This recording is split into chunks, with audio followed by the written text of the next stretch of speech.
28, 1960, for Ted Williams' final game was raw and windy, more suitable for football than baseball, but typical weather for early spring and late fall games in Boston.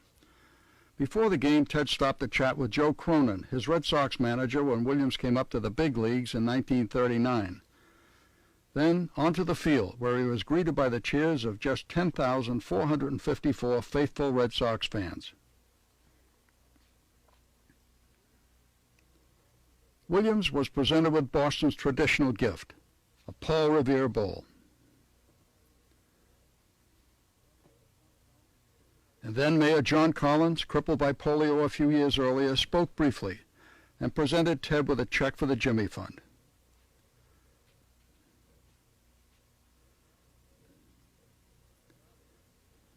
Kurt Gowdy gave a glowing speech highlighting Ted's career, telling the crowd that they would probably never see another ball player like him. When it was Ted's turn to say goodbye, he made a brief reference to his differences with the Knights of the Keyboard and told the fans that if he had to start his career over, he wanted to play in Boston for the greatest owner in the game and the greatest fans in America. Then it was warm-up time for the 42-year-old Williams and what would be his last day as a major league player. The Sox had lost to the Orioles 17-3 the day before and were firmly mired in 7th place. But now the game was on.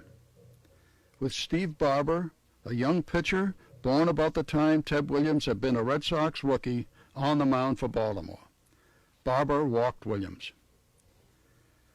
It was cold and getting darker when Ted was moved around the bases by a hit, a pass ball, and a line drive to center field. Ted tagged up and slid home to score. In the 3rd inning, Ted was up again against Jack Fisher, another young Baltimore pitcher who had replaced Barber. With the count at 1-1, Ted hit a long drive that looked like it was gone, but Jackie Brandt caught it near the bullpen. Williams came up for the 3rd time in the 5th inning. There were 2 out with the Sox down by 2 runs. He hit another long drive, this time almost to the 380 sign in right field, but Al Pelagic, the Baltimore right fielder, pulled it in, and Ted headed back to left field for the top of the 6th inning.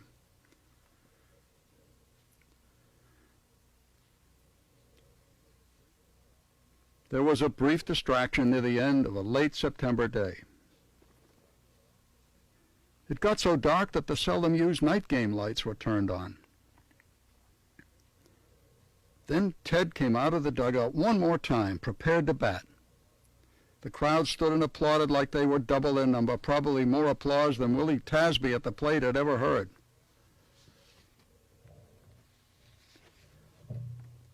With the count 1-1, Jack Fisher wound up.